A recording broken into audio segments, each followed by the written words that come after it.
Good evening, everyone. You're welcome to the 7 o'clock and final session of 2021 Northeast Ohio Parent Camp and Summer Program Fair. I hope you've enjoyed the day, and we've got a wonderful session to conclude the evening with. I'll introduce that in a moment. Just know that this is part of a series of Camp Fair events that we're having. I'm Brad Mitchell, the publisher of Northeast Ohio Parent, and with me is Angela Gartner, the editor. And we are also holding in-person camp fairs on March 20th and 28th. On the west side, March 20th at Crocker Park, and on the east side, March 28th at Acacia Clubhouse in Lyndhurst.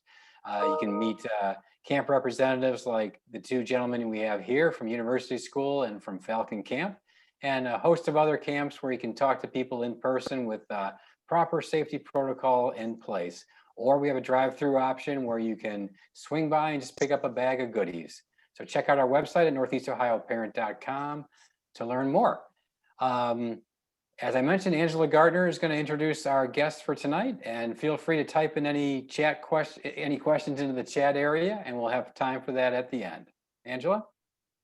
Hi, welcome to the final session. We have some great people to talk to, some great camp directors. We have Bill Champ from University School, and we also have Devey from Falcon Camp. They're going to talk to you a little, introduce themselves a little and their camps. But this camp session is called the Camp Q&A, finding the right program for your child. And like Brad said, please submit any questions in the chat, and we will answer them throughout the session. But first, if everyone just can make sure to mute themselves as well. But first, I want to start with Devey from Falcon Camp. Devey, tell us a little bit about you and your camp. Well, I am the director owner of Falcon Camp and have been for 38 years, a long time. I like what I do very much. I am a husband, I am a father, I am a grandfather, and that perhaps is my favorite task in the world, is being a grandfather. But at Falcon, we help children grow in responsible ways, in meaningful ways, and create some experiences that last a lifetime. Thank you. And thank you so much for coming today and sharing your expertise with us. And we also have Bill Champ from University School. Bill, tell us about University School and their camps and everything about their camp programs today. Sure. Dave, I've known Falcon ever since I was a little kid growing up in Northeast Ohio. I've heard great things.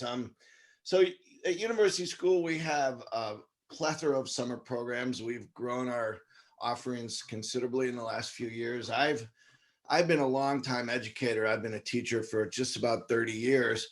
And I think really in the American school system, a very symbiotic relationship is summer programs and school. And so I've always worked in the summer. I've run our day camp. Prior to coming to University School, I worked at an overnight camp in North Carolina. And our day camp is actually the longest running day camp in the city of Cleveland. It goes back to the 20s. But anyway, we have found now that summer programs have become a lot more, the needs of children and the interests of families have become a lot more diverse. So a standard day camp, while it's still very popular, we offer everything now. We have tech camps, we have academic camps, we have sports camps, and we have outdoor programs. We even have scuba diving. You can get certified in our pool in the summertime. And we find families have diverse needs, whether it be a few weeks or different experiences for different children within the family. So we try and offer something for everybody, which has been a lot of fun to grow and develop it. And I've been in this role for about 10 years as the overall director of all the programs. And that's it. Well, thank you. And thank you so much for coming today as well. Now, with so many camps options available in the region and, really around everywhere, what is, especially for people who are having trouble deciding or, kind of starting that process, what do you think is the first step in the process to go ahead and for choosing a camp? And we'll start with Dave. So for overnight camps, what do you think is like the first step in that process? Well, I think the first step is deciding that it's the right thing to do. And that it is a gift that you're giving to your child. In addition, it's part of their education, it's part of their growing up, and there's a great value in choosing to send your child to camp, be it day camp or overnight camp. I think for overnight camp, it's important that a child is ready, and there's no particular age where that's magical if you're 6 or if you're 8 or if you're 15 or whatever. But children need to be aware of their surroundings a little bit. They need to be able to spend overnight, do sleepaways with their friends, some kinds of things like that. Sometimes we need to help with the separation. But there is I think the initial thing is the recognition that you're giving your child a gift that is of great value. Bill? Well, that's a really complex question because the answers are varied. I mean, in a very simple way, I've always thought of us as the first step because, we do have programs as young as 4. And I don't mean US, I just mean the day camp environment where maybe they're, this might be the first time a child's been away from living at home or we have kids who are afraid to get out of the car just for a half-day program for a week.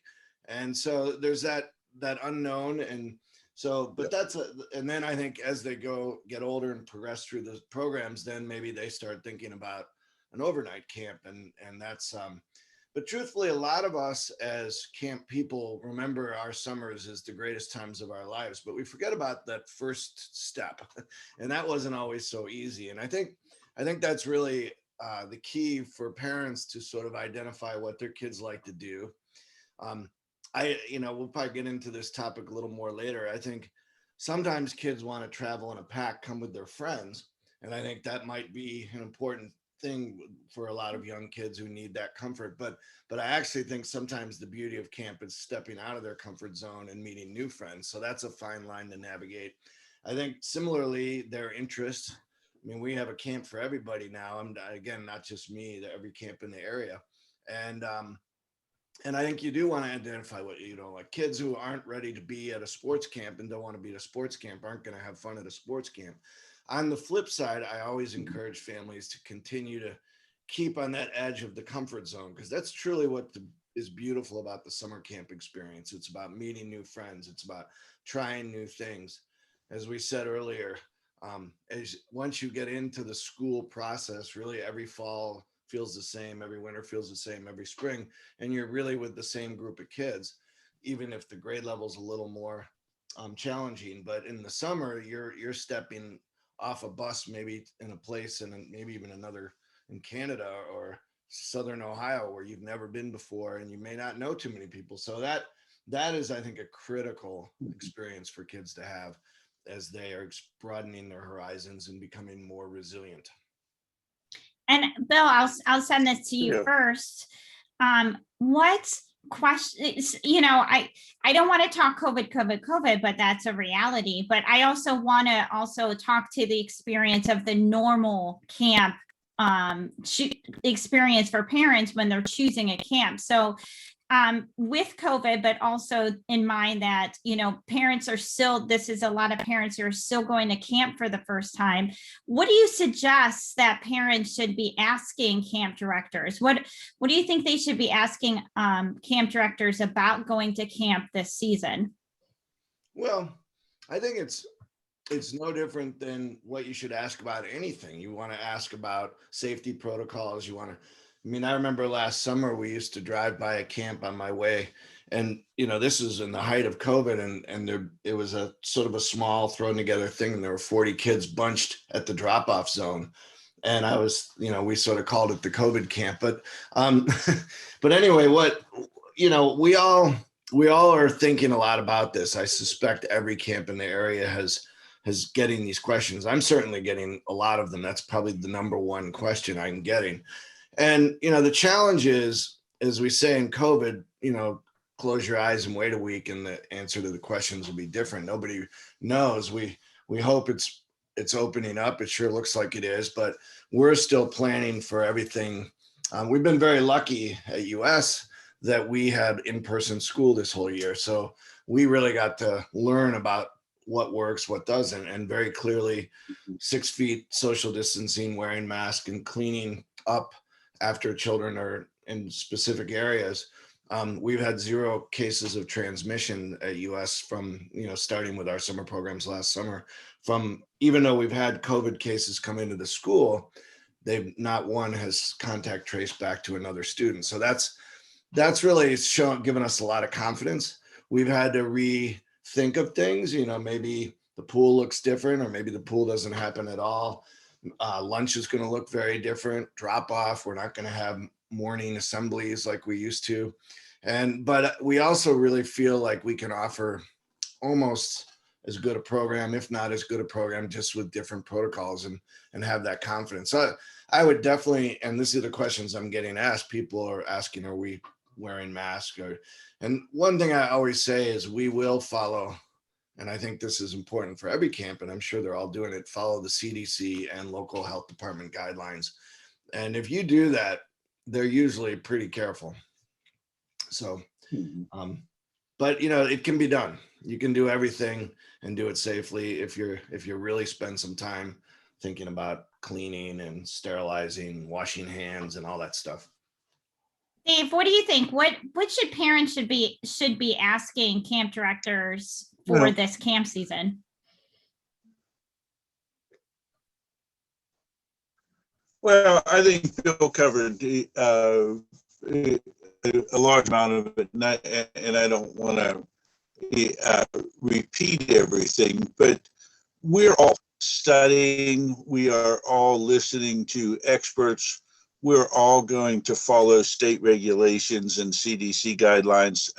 The American Camp Association has put together a best practices guideline for camps. Earlier today was part of the writing of that. My health director, who's on the board of the Association of Camp Nurses, is also one of the authors of that guideline, and it gets continually updated as information changes. So I think one of the keys is to be flexible, and we're all preparing for a variety of contingencies and hoping to be as normal as possible. So safety is the number one priority. Any camp director who doesn't tell you that, you should just immediately go look somewhere else.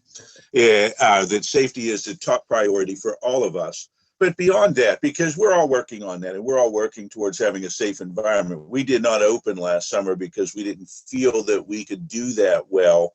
And I wasn't comfortable that I could take someone's children and promise them that we would take care of them, because there were too many unknowns. This year, we're very confident and comfortable that we will be prepared to have an outstanding summer.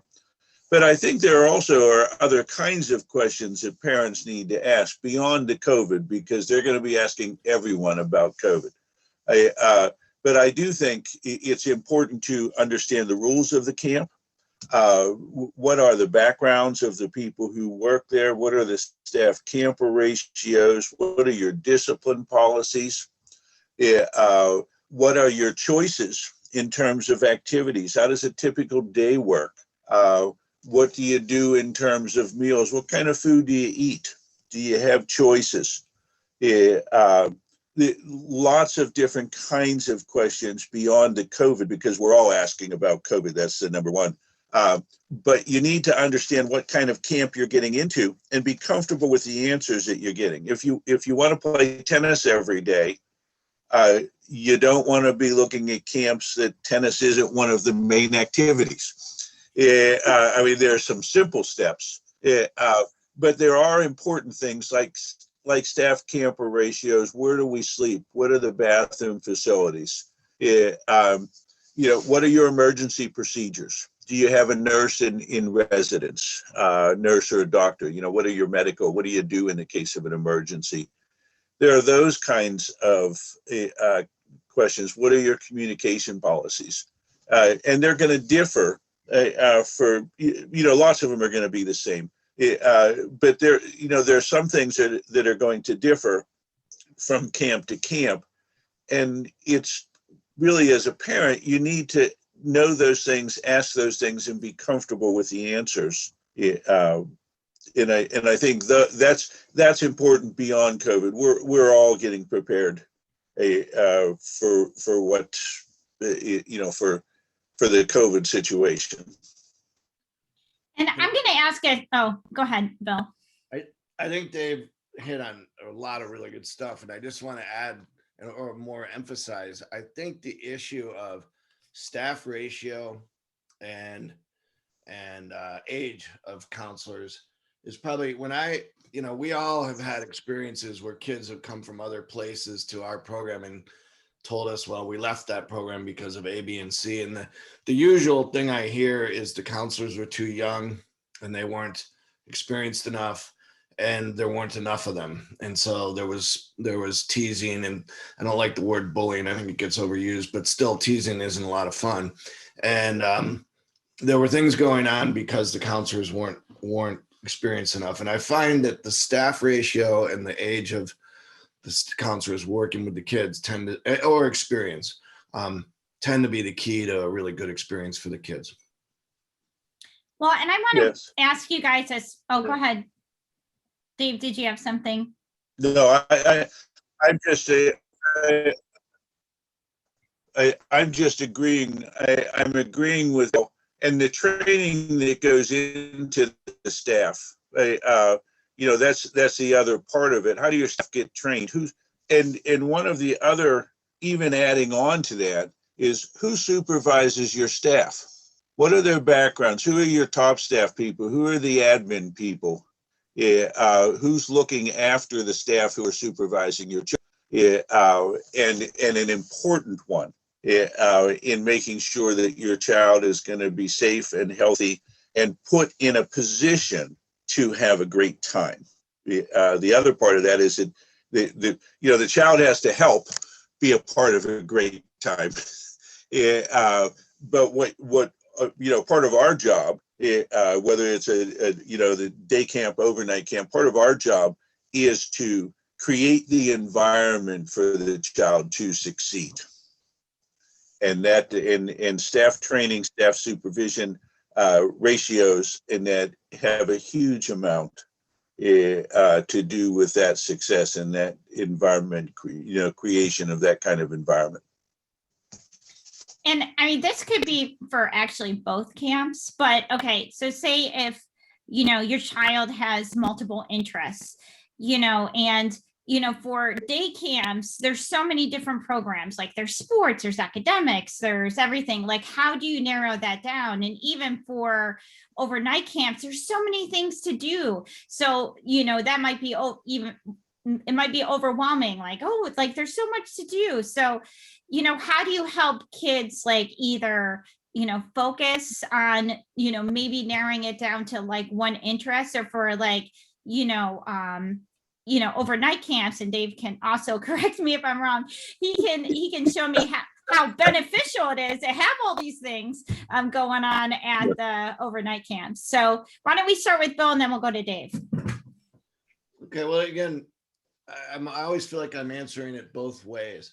I think convenience is important to families these days. And, so as you said, your son or daughter may have an interest in sports, but also music and theater, because that's what these kids in school are doing now. I interview for colleges, and it's amazing how diverse and how broad a range the kids are they do everything. They play instruments, and that's good. And that's why I think a lot of camps have these 1 week programs. It's almost like a choose your path through the summer week by week, and then take a week off in the middle to take a family vacation. And that works for a lot of families. But I always caution that approach, the convenience approach to camp, because there is something that I think Dave would agree with me that is, it's kind of like school.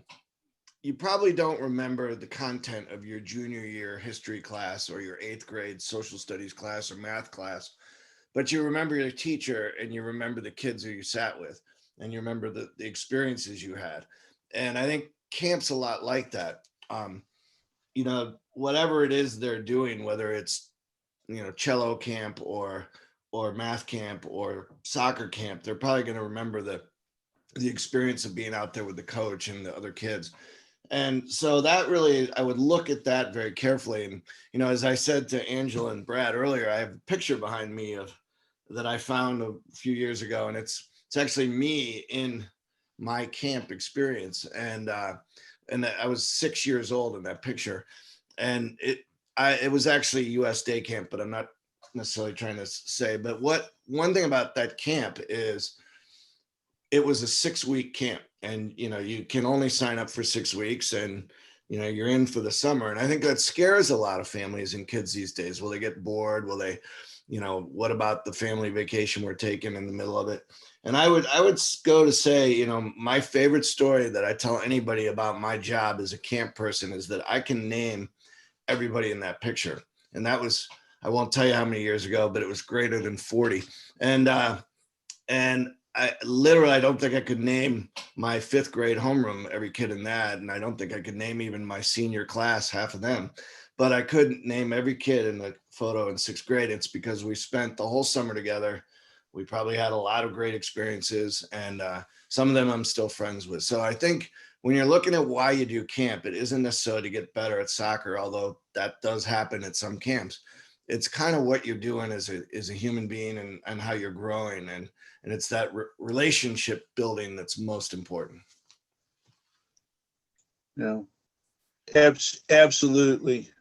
Yeah, absolutely. And one of the unique things about Bill with your picture is that this happens all over the country with so many different people who went to so many different camps. It has that kind of impression on you. You remember the people you went to camp with. And it really is a phenomena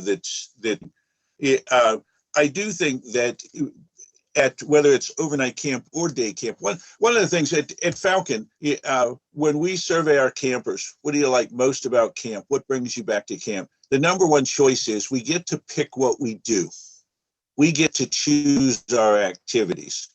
So we have, within a framework, our campers get to pick and choose each activity period, what activities they pick. And it tends to create more opportunities for them to try new things. If you've never sailed a boat, you're encouraged to try it. If you've never gone to archery, come on, let's go up, we'll show you. And within a couple of tries, you're hitting the target. And the social skills that get acquired, the self-confidence, the self-esteem that comes from trying new things, being a little bit afraid, being a little anxious, being a little worried, the things that you learn, the interaction in the different group play, the learning to listen to step-by-step instructions and mastering someone. The first time you get a bullseye at archery, your shoulders go back a little bit, your chest puffs up, and you are the best shot who ever lived. But part of that confidence helps you in the next new encounter you have. Learning some of the social skills and the give and take of being with a group of children. How do you interact with them? How do you make friends? How do you present yourself so that you're easy to be friends with? What do you do if someone gets mad at you? How do you deal with it? Some of the social interactions, and you do create friendships because you share some of those same moments with others around you, and that is the beauty of camp. As Angela, you and I have already talked in other conversations about specialties versus, a variety of activities. Now, one of the things I find interesting at our camp is that when we have children who come to camp who are particularly, maybe they take horse, they ride horses year round and show. Maybe they're on their school's tennis team, or maybe they're a really good soccer player. They're not coming to us to get better at those skills. They're coming to us to go sail a boat or go get in a canoe or be in the play and theater because they don't get some of those opportunities during the school year. All of us, I think, Bill, and you agree, but when you're talking about you offer a little bit of everything, excuse me for that. Yeah. You offer a little bit of everything now, and we do also in terms of lengths of time, because the length of time is a little bit scary to go, to sign someone up for a longer period of time. So we offer some shorter things, and it gives you some opportunities to change what you're doing a little bit. Well, I mean, talk about some reasons, why parents want to send their kids to camp, and, how can they make, how they can make camp a good experience. What can they do at home? And then how can they communicate with you guys as camp directors to make sure before they go to camp that they're ready to go? Bill, how about you go first? Okay. All right. I'm sorry, I'm losing track of who goes first. Wait, how about Dave goes first? So go ahead, Dave. Yeah, you know what? There are similar things with both, and then some very different kinds of things. Certainly, when children are younger, you do have to get used to, you're going to be gone for this amount of time. I'm going to drop you off at a day camp, and I'll pick you up at 3 or 4 or whatever.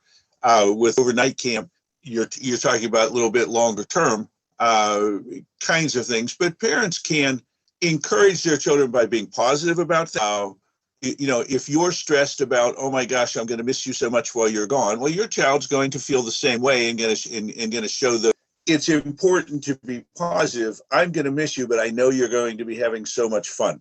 Yeah, and there again, even if it's day camp, overnight camp, I know you're going to have a great time, or you're going to try archery. Or if you like, who's your favorite horse? You can encourage some of those kinds of things beforehand. And I think it's important to, if you're going to overnight camp, help prepare in terms of what we're packing. Let your child be part of the process of that, so that they know what they have and they get to pick their favorite shirt, and maybe they have a favorite, something, the stuffed animal they want to take with them. Ask questions. Understand too that in any of these situations, that being a little anxious, having a little bit of anxiety, having a little bit of worry about things is absolutely normal. It is common sense. It is a sign of intelligence to be a little hesitant walking into a new situation. That's whether you're a child, whether you're an adult, we all do it. And so some of those feelings of apprehension, and that some of those, they're normal feelings, and we need to acknowledge that and encourage them to move beyond it. Of course, you're going to be a little nervous. You should be. Frankly, you're going into a brand new situation, whether you're going to camp, no matter what new thing you're going into, those are normal kind of feelings, and it's okay to have them. Bill? So, can I have you repeat the question? Dave had me thinking about my first overnight camp experience. My mind wandered. Yeah. So just talk about some reasons why people, parents send their kids to camp, but then also talk about, how they can help them be ready for camp when they go and have that great camp experience like you did. Well, I think overnight camps have their unique kind of way of handling this, because it really is a whole different animal when you're spending the night than what we do. We do a couple overnight nights out on a camping trip, but that's totally different. I think the appeal there, and I think it's also at any camp is, no cell phones, no electronics, get off the screens, away from the TV and all that. And I think a lot of parents really are happy about that. And we do the same thing, no cell phones, all that stuff. But I tell this story as a joke, and I hope it's not offensive to anybody, but I always say that one of the things that we have four registration periods. We have the people who get on it early, people who get it on kind of around the right time, which is now, as summers, as you said, it's getting warmer. And then there's the last minute people, which, I totally get that. People are busy, people are working. But then there's the fourth registration period, which is right around the middle of July, when the family that decided they were going to have a great summer with their kids at home.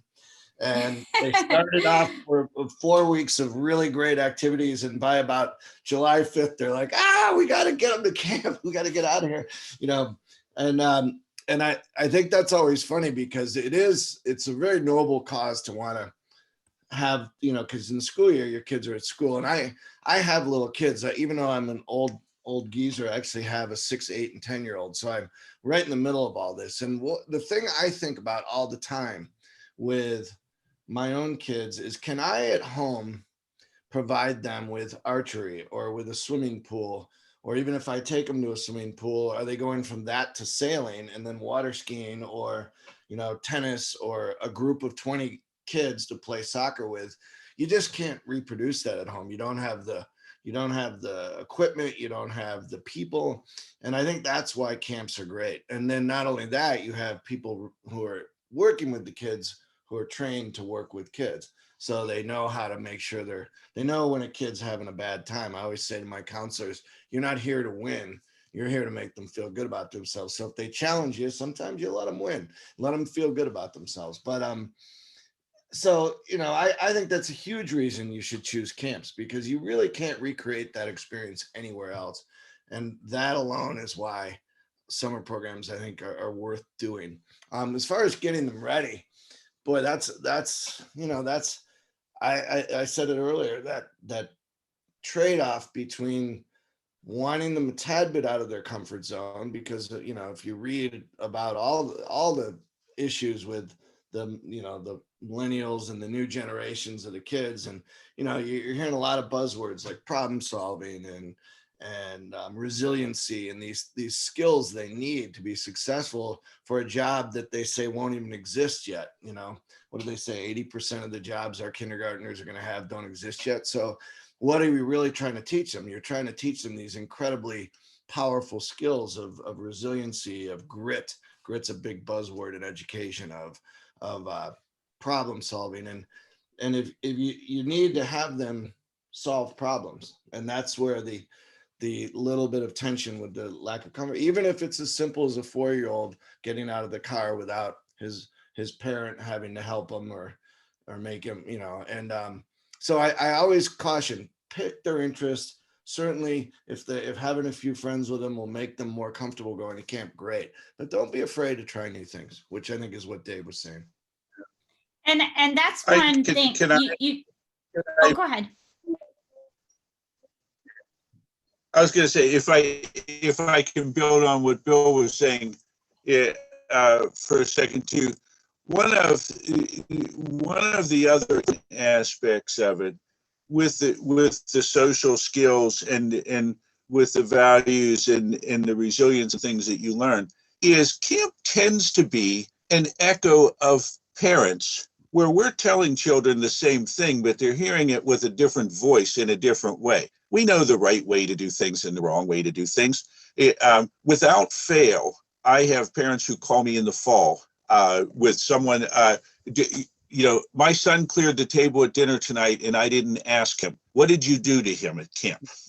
And you say, we cleared the table because it's the right thing to do. It's not a punishment. It's not a reward. We clear the table at the end of the meal because the table needs cleared. So we may play games or turns doing it, but campers learn how to do those things. You be quiet when you stand in line. Why do we do that? So we can hear.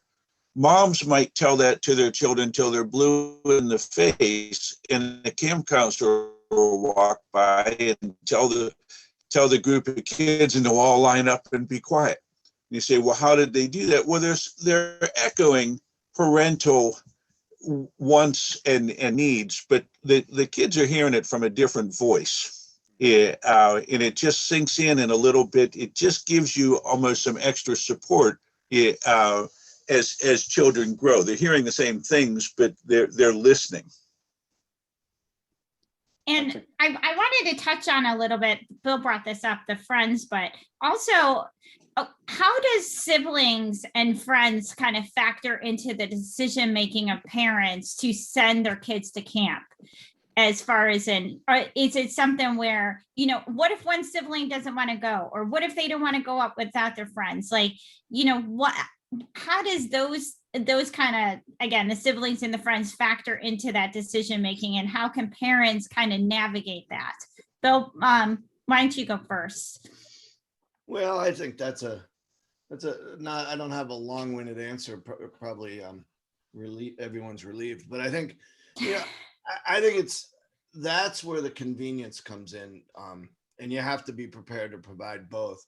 You want to push them and you want them to be out of their comfort zone, but let's be honest. I mean, I've got buses going all over town because working parents need to get their kids to school and or to camp, and it's easier. And it's even better when you can provide siblings who have different interests. You can provide programs they can both do. So, these kinds of things are, I had a mom call me today actually and ask, she has twin boys and wanted to put them in the camp, and could I separate them? And I think that kind of individual request is totally appropriate, and a good camp will listen to it. I mean, I give tours of the camp. That's and that's hard because I used to be a full-time teacher, and I finally kind of got my school to realize that it's a full-time job just to answer the questions and get back to families in a timely manner. And they need to meet me at 5:30 at night because they're working to see the facility. So the kids, and with the kids sometimes, so they're a little more comfortable. I'm willing to do that. And those things all matter. But to the issue of siblings and things, I think that's where the variety of programming fits really well. And because a lot of times siblings, I mean, I know my boys wrestle every night and it's not always friendly. Sometimes the best thing is have them away from each other. So, but that's just a matter of listening to them. And, I was promised that the parents can call me in May and remind me of this. So I make sure that at staff training, the head counselor here is particularly, it's not just even siblings who annoy each other or have different interests. It's kids with medical needs or allergies or even diabetes. We have the full-time, RN nurse because of that. And you really have to be careful that you're hearing them and you can give them what they need and tell them no if you're not the right place for them. Right. Dave? Yeah. I would agree. I would agree with Bill in all those things. Convenience does matter. If you have two children and you're interested in sending your children to camp, it makes sense to send them to the same camp. Yeah. Now, but the variety of programs and the different ages are important. I do have some twins who are coming to camp. I've got some cousins who are coming to camp. And Bill, I just today with the mother said to her, please send me an email in late May to remind me that you want the two girls to be together because I don't want to. I don't want to leave something hanging, even though I have it written down. I don't mind the reminder. So convenience is certainly part of it. But we also have, we regulate some of a pretty equal mix of children coming entirely on their own and children with a friend. We have 8 children in a cabin. We won't allow more than 3 coming together as a friend unless we split them up and put them in separate cabins. Because if you have 4 or more who are friends from home in a cabin of 8, the other couple of kids are going to get left out no matter what. No matter how hard people try, they're going to feel a little bit left out in some of those things. So we won't let if you called me and said, I've got my son and 6 friends and they want to be in the same cabin, I would tell you, no, we don't do that. We would split them up and put them in a couple of different cabins. But the other part of that is when you come with a friend, in our situation, and like with Bill, when they have so many different options of camp, in our situation with our different choices in activities, what we tend to find happens is that most children who come together as friends don't spend the whole day together. They have different interests. One might want to go horseback riding, and the other's going on a nature hike, and they're going on at the same time for that age group. So they find that they can go off in different directions, and maybe they're back together at mealtime. And sometimes it's nice, when you're getting ready for bed, it's nice to share the day with a friend that you have. But for the most part, the daytime activities, once you get past the initial first day, my parents dropped me off, drove away. What did they do to me? How could they make this happen? I don't know anyone here.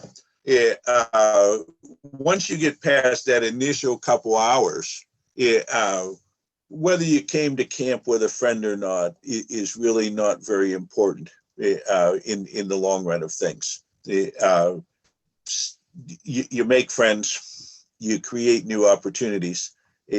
Friends are nice, but it's also in some ways it's nice to create your own experience and create your own world away from the children that you go to school with, your classmates.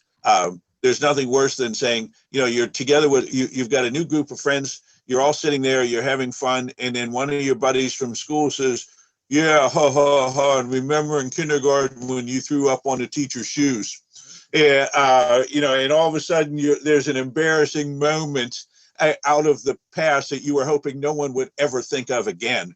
And now all these new people know that. So you can kind of reinvent or recreate yourself a little bit if you're brave enough to go out on a new adventure by yourself. And so I would certainly encourage that kind of conversation with parents, to make sure that, I think bottom line with any of this is parents have to feel comfortable with what they're doing. Whether it's a day program and a different, a specific aspect of that day program, whether it's overnight camp, length of time, distance, that kind of thing. Parents have to feel comfortable with the answers that they get from their questions, with the setup of things. My goodness, if you don't feel comfortable, look somewhere else. And you know what?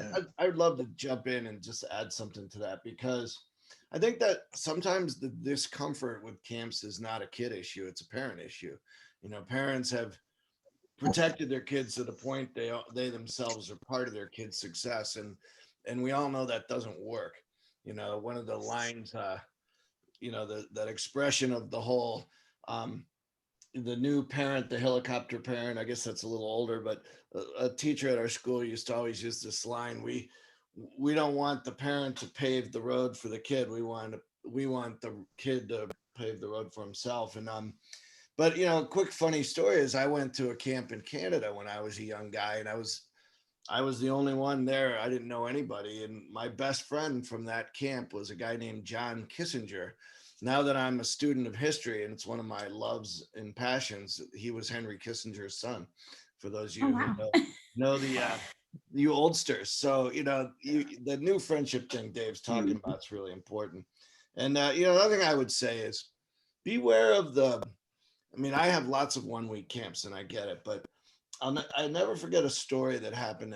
A kid came to our camp and he said, I really like your camp, Mr. Champ. This was 15 years ago.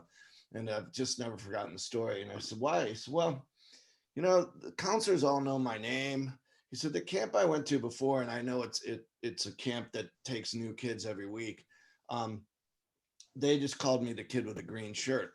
And, that just happens to me. It's hard to get to know 25 kids who turn over every week.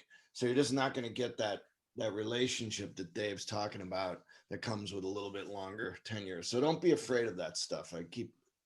You don't want to be as Brad thumbs up that comment, you got to watch the parents controlling what's good for the kids. No, it's all good. mean, you this has been great discussion. Go ahead, Brad. Yeah, well, I was just gonna say, yeah, you guys, I mean, we could talk all night. This has been incredible. I mean, the wealth of knowledge you guys have. I wish I still had school-age kids that I could send them to both of your camps, because they're both terrific. You know, and I think about the past I'd year. recommend that they go to Bill. Yeah, I think about the year that we all kind of endured in 2020 and the hopefulness we have towards 21, right? The optimism. And all I can think of is how many kids I've seen in the past year who were cautious, and the parents were cautious, and for good reason. And I'm not criticizing this era of cautiousness, you know, and not to throw caution to the wind, but what a year to explore, and what a year for potential character building this year, that I think we need to make up for lost time with this younger generation. I'm excited. I'm encouraged because I know they're in such capable hands with guys like you, you know. Thank you. Well, Yeah, thank you for that. I think there are many No more thumbs up? parents this year. Yeah, you get thumbs up. Yeah, I think there are many more parents this year who fall into Bill's fourth category. Yeah, who have been with their children all year, and boy, oh boy, they need a break. Yeah, and need a little bit of space between them and their children, and it's healthy for both the parent and the children. Yeah, this year more than usual. Well, I hope a lot of them come out and check out the camp fair and look at camp resources and places like yours and make the decision early. But it's good to know you're always there for the last minute Larry. So Yeah, that's Well, a third of our registrations, the last minute. You got to be ready for that. yeah. Well, good. Well, I think we're a little, we're at 7:49. I don't think, do we have any questions from the crowd at all? I don't see that we do. I think we might have lost a couple, gained a couple. But this has been terrific. I'm looking forward to putting this one out there and on social media and our other assets, you know, repurposing this content because it's been terrific. It's been inspiring, and you guys are truly experts. So thank you again for your time and sharing your expertise. Yeah, thank you guys very much. And you know, check out our. Thanks for inviting me. Yes. Yep. Bill, Brad, good luck this summer. Good success. You too.